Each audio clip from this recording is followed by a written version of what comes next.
जी भाई, welcome back. अच्छा, bitcoin ने कल तो बहुत ही ख़तरनाक सा मूव दिया और एक डिप नज़र आया। ये 1,06,000 से आपको ऑल द वे नज़र आया ये 99,000 तक। और अगर यहाँ से ले लें तो ये बहुत ही ख़तरनाक डिप था। अगर हम 2 दिन को ले लें तो आपको नज़र आएगा कि यहाँ से 1,08,000 से स्ट्रेट अवे गिरा है कितना 8% तक, यानी कि तकरीबन $9,000 तक ये गिरा है। तो ये बहुत ख़तरनाक डिप था। क्या ये डिप एक्सपेक्टेड था? तो यकीनन एक्सपेक्टेड था। मैंने वीडियो बनाई थी और ये 4 दिन पुरानी वीडियो है कि बिटकॉइन टू एटी के और आरएसआई डाइवर्जेंस थ्योरी मैंने बताई थी किस तरह आरएसआई डाइवर्जेंस शो हो रही है। और मैंने इसके अंदर कंप्लीट समझाया था कि क्यों ये गिर सकता है और कहाँ तक गिर सकता है। और ये भी बताया था कि भाई ये गिरने से पहले ये जो एक विक है, और ये बार बार मैंने 3 से 4 वीडियोस में डिस्कस किया है कि ये जो विक है ये बड़ी ख़तरनाक विक है, ये मैनिपुलेशन है और ये ही मार्केट के अंदर पैसा गायब करेगी। और पहले ये फिल होगी, ये फिल हो गई और फिर ये फिल हो गई, अब ये फिल होने के लिए जा रही है। ठीक है। अच्छा, फिर इसके साथ ये भी बताया था कि ज़रूरी नहीं ऐसा काम 100% हो, कभी कभार ऐसा भी होता है कि यहीं से बाउंस बैक हो जाता है। लेकिन जो चांसेस नज़र आ रहे हैं वो ये नज़र आ रहे हैं कि अब ये विक ने फिल होना ही होना है। और उसके बाद फिर नीचे एक CME गैप है जो कि मैंने इस वीडियो में बताया था कि ये CME गैप ने भी फिल होना है। अब कब फिल होना है ये देखना बाकी है। और मैंने एक और वीडियो में पे ये डिस्कस भी किया था कि पॉसिबल है कि ये CME गैप फिल ना हो और यहीं से ऊपर चले जाए। ठीक है, ये पॉसिबिलिटीज़ है। पहली पॉसिबिलिटी ये हो सकती है, लेकिन मोस्ट इम्पॉर्टेंट और सबसे अच्छा सिनेरियो तो यही होगा कि यहाँ से डिप करते करते ये CME गैप को उठाए और फिर ऊपर की तरफ जाए। इससे क्या होगा, दोबारा फिर इस जोन के अंदर मार्केट आपको नज़र नहीं आएगी, मार्केट पे स्ट्रेट अवे 1 लाख से ऊपर नज़र आएगी। ये एक अच्छा सिनेरियो बन सकता है और यही सिनेरियो हमें नज़र भी आ रहा है आजकल। हालांकि अभी कंफर्मेशन नहीं है, 1-2 दिन बाद कंफर्मेशन होगी। इसी के साथ अगर हम ये देखें तो ये एक आपको जो क्रॉसओवर नज़र आ रहा है, ये क्रॉसओवर बहुत इंपॉर्टेंट है। और ये क्रॉसओवर देखें, यहाँ भी क्रॉसओवर RSI में और फिशर में भी क्रॉसओवर हो चुका है। दोनों में ऑलमोस्ट आगे पीछे एक साथ हुआ है। उसके बाद ये हमें एक रेड कैंडल बड़ी सी नज़र आई है। तो ये बहुत इंपॉर्टेंट इंडिकेटर है और ये चीज़ तो ये बता रही है स्ट्रेट अवे कि भाई यहाँ पे हम लोग ख़तरनाक जोन में आ चुके हैं और बिटकॉइन की करेक्शन पॉसिबल है। और स्ट्रेट अवे CME गैप में जाके ऑर्डर्स उठा सकता है बिटकॉइन। ये इतनी बड़ी जो रेड कैंडल है, इसके बाद ये ग्रीन कैंडल नहीं, ये यहाँ तक तो फिल होगा 90 तक। उसके बाद नीचे हमें देखना है कि क्या CME गैप पिक होता है या यहीं से ऊपर चला जाता है। होना तो ये चाहिए कि CME गैप पिक हो, ये अच्छा सिनेरियो है। नहीं तो फिर वो मामला ख़राब हो जाएंगे आगे जाके। इसी के बाद अगर हम देखें तो FOMC की मीटिंग हुई थी, जिस मीटिंग में एक्सपेक्टेड था कि भाई 25 बेसिस पॉइंट कट होगा। फिर क्यों ये डिप आया? एक तो ये डिप एक्सपेक्टेड था तो मैंने आपको रीज़न भी बताया। और ये डिप क्यों आया, तो दूसरा रीज़न ये है कि इन्होंने अपनी मीटिंग में एक तो क्रिप्टो करेंसी या डिजिटल करेंसी के हवाले से कुछ अच्छे रिमार्क्स नहीं दिए, पहली बात।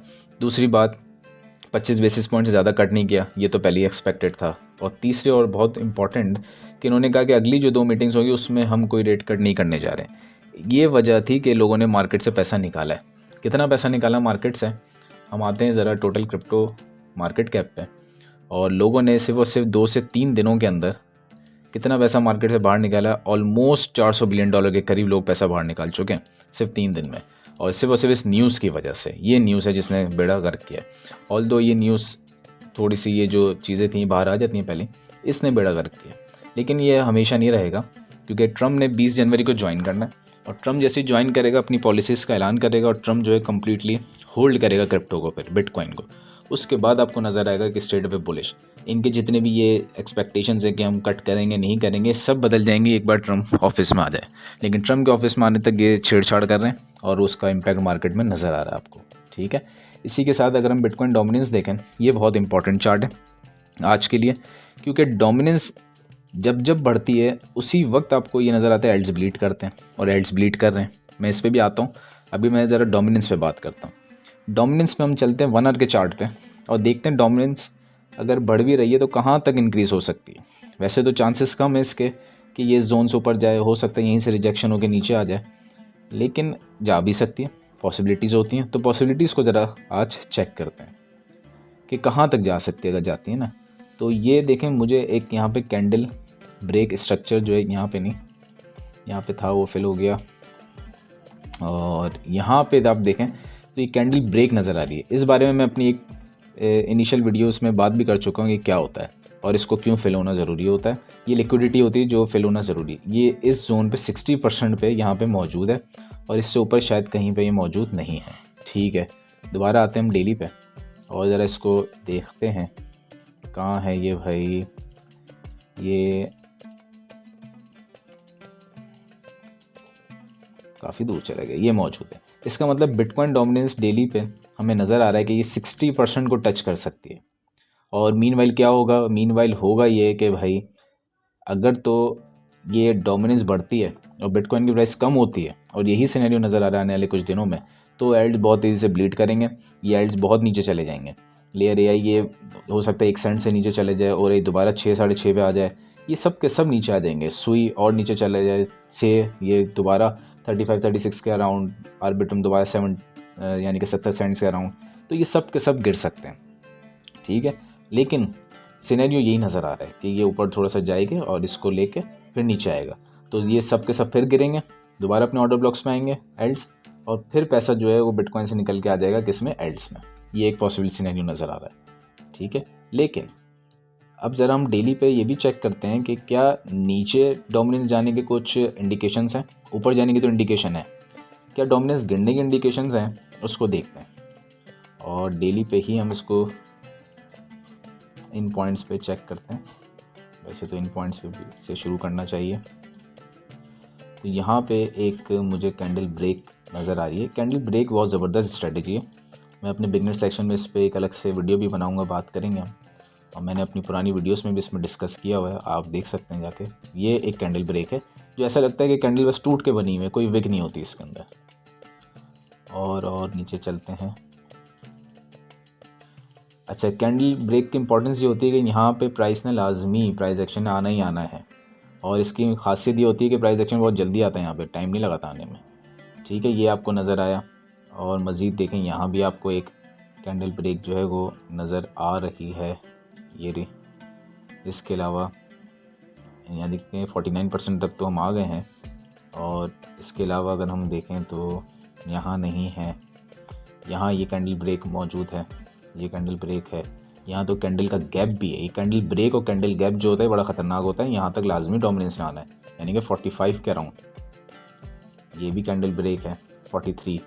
इसके नीचे शायद लोअर टाइम फ्रेम्स पे आपको मिल जाएगा, इस टाइम फ्रेम पे शायद नहीं है। ठीक है, आते हैं ज़रा वीकली पे चार्ट को लार्जर पिक्चर में देखते हैं कि क्या हो रहा है। ये हो रहा है भाई पूरे चार्ट पे, और ये है फ्यूचर का सिनेरियो। अभी से समझ लें, मार्केट को प्रेडिक्ट करने में काम आएगा। सिनेरियो ये बता रहा है कि यहाँ से अगर तो हालात ख़राब होते हैं तो ये प्राइस स्ट्रक्चर ऊपर की तरफ जाएगा। ठीक है, इन सब लिक्विडिटीज़ को पिक करेगा, और मीनवाइल एल्ड्स हो जाएंगे सत्यानाश, ब्लीड, और फिर डोमिनेंस गिरेगी जिसमें पैसा एल्ड्स में जाएगा, और एल्ड्स बहुत तेज़ी से 2x 3x होते हुए नजर आएंगे, पंप करेंगे। फिर डोमिनेंस गिरते गिरते गिरते गिरते यहाँ तक आने डोमिनेंस ने, ये होगा जो पीक होगा एल्ड सीज़न का। उसके बाद जब डोमिनेंस दोबारा बढ़ेगी तो एल्ड सीज़न ख़त्म, फिर दोबारा बिटकॉइन में पैसा आ जाएगा। एक इम्पॉर्टेंट चीज़ मैं बता दूं आपको कि पहले इसका कलर चेंज करते हैं भाई, कौन सा कलर अच्छा है, ये भी अच्छा, चलें। अच्छा, एक चीज़ मैं आपको बता दूं कि यहाँ से जाने के बाद अगर जाता ही नहीं जाता, नीचे आता है, तो ये एल्ड सीज़न इतना आसान नहीं होने वाला है कि स्ट्रेट में नीचे। ये एल्ड सीज़न ऐसा होगा कि भाई यहाँ से पिक के आपको लग रहा है नीचे जा रहे, दोबारा ऊपर, दोबारा बिटकॉइन में पैसा रिवॉल्व हो गया, फिर एल्ड्स ब्लीड कर रहे हैं, आप सर पकड़ के बैठ गए, फिर दोबारा नीचे, फिर दोबारा ऊपर, आप फिर सर पकड़ के बैठ गए, फिर नीचे, फिर दोबारा ऊपर, और फिर नीचे। तो ये इस तरीके से बिहेव करेगा इस एल्ड सीज़न के अंदर, और ये आपको हैरान कर देगा, हिला के रख देगा कि भाई हम एल्ड्स में पैसा लगाएं नहीं लगाएं।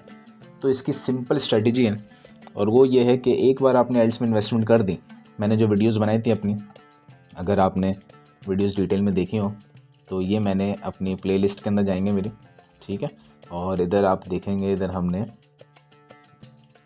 ये बेस्ट एल्ड कॉइन्स की सीरीज़ के अंदर आप देख सकते हैं, ये पोर्टल के हैं और डिफरेंट किस्म के, इसमें Manthal air AI, Shiba, sleepless AI, ये मुख्तलिफ़ किस्म के। तो इसमें से अगर आप किसी पे कॉइन पे अगर पैसे लगाते हैं, इन्वेस्टमेंट करते हैं अपनी, तो ये समझ लें कि भाई वो इन्वेस्टमेंट लॉन्ग टर्म है। मैंने कभी भी ये नहीं कहा कि आप 2 दिन 3 दिन में पैसा निकालने डाल देंगे, नहीं। गाला मैंने बाय कराया 24 सेंट, तकरीबन 2.4 पे, 24 सेंट तो नहीं, 2.4 पे, यानी कि 2.5 सेंट के आसपास मैंने बाय कराया, और अभी भी वो प्रॉफिट में। लेकिन अगर ये उससे भी नीचे चला जाता है, जो कि कुछ कॉइन्स गए, जैसे आर्बिट्रम थोड़ा नीचे आ गया, और रही आ गया, बहुत से नीचे आ गए, तो इसका मतलब ये नहीं कि भाई आपने सर पकड़ लेना और सेल कर देना, नहीं, आपने DCA करना है। इस टर्म को याद रखें, ठीक है। DCA का मतलब होता है डॉलर कॉस्ट एवरेज, और डॉलर कॉस्ट एवरेज ये कहती है कि मिसाल के तौर पे आपने पहली बाइंग यहाँ कर ली, मार्केट नीचे आ गई, तो पैनिक करने के बजाय दूसरी बाइंग यहाँ कर लें, ताकि आपकी एवरेज इधर आ जाए, कम आ जाए, ठीक है। दोबारा मार्केट नीचे जाती है, तीसरी बाइंग यहाँ कर लें, फिर मार्केट नीचे जाती है, सिनेरियो ख़राब है, फिर यहाँ कर लें। इससे होगा ये कि जैसे ही मार्केट अप जाएगी, थोड़ी सी अप पे आपका सारा पैसा कवर, सारा लॉस कवर। इसको कहते हैं DCA। और लॉन्ग टर्म इन्वेस्टर ऐसा करता है। शॉर्ट टर्म इन्वेस्टर क्या करता है, यहाँ पे उसने ख़रीदा, थोड़े से नीचे गई, पैनिक किया, सेल कर दिया, फिर देखा मार्केट ऊपर है, फिर बाई कर लिया, फिर नीचे आ गई, तो वो कभी भी प्रॉफिट नहीं कर पाता। तो आपने जितने भी कॉइन्स में अपने पैसे लगाने, ये जो कॉइन्स मैंने आपको सजेस्ट किए थे, इन सब के अंदर एक चीज़ आप याद रख लें कि ये सारे लॉन्ग टर्म है, शॉर्ट टर्म कोई भी नहीं है, ठीक है। तो अगर तो आपने शॉर्ट टर्म समझ के ख़रीदे हैं तो ये गलती की है, ये लॉन्ग टर्म है। और मिनिमम आपने इसको दिसंबर भी होल्ड करना है, जनवरी भी होल्ड करना है, फेब में जाके आपने सोचना है कि प्रॉफिट टेकिंग कर लूँ मैं कुछ कॉइन्स में से, ठीक है। तो ये एक इम्पॉर्टेंट पार्ट है। और एल्ट्स में इस वक्त बहुत अच्छी अपॉर्चुनिटी मिली हुई है, DCA करें, बाई करें। एल्ट्स का डंप ये एक चल सकता है कुछ दिन तक, ठीक है, बेशक कुछ ज़्यादा डाउन है, कुछ कम डाउन है। तो ये जो एल्ट्स क्रैश कर रहे हैं, ये आपके पास बहुत अच्छी अपॉर्चुनिटी मिल चुकी है। और इसी के साथ अगर आप क्रिप्टो RSI हीट मैप देखें डेली पे, तो RSI 40 पे आ चुका है, बहुत डाउन है, वीक जोन के आसपास है। तो आपको हर लिहाज से बहुत अच्छी अपॉर्चुनिटी मिली हुई है। तो इस अपॉर्चुनिटी को ग्रैब करें, पैनिक नहीं करें। ये कुछ दिन का डिप है, इसके बाद ये अब जाना ही जाना है इसने, ठीक है।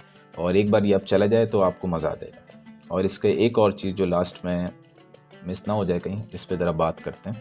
इन सब चीज़ों को हटाते हैं और चलते हैं ज़रा इन 2 इंडिकेटर्स पे। ये बहुत ज़बरदस्त किस्म के इंडिकेटर्स हैं जो डेली पे इस तरह काम करते हैं कि बस आपको मज़ा आ जाएगा। देखें किस तरह।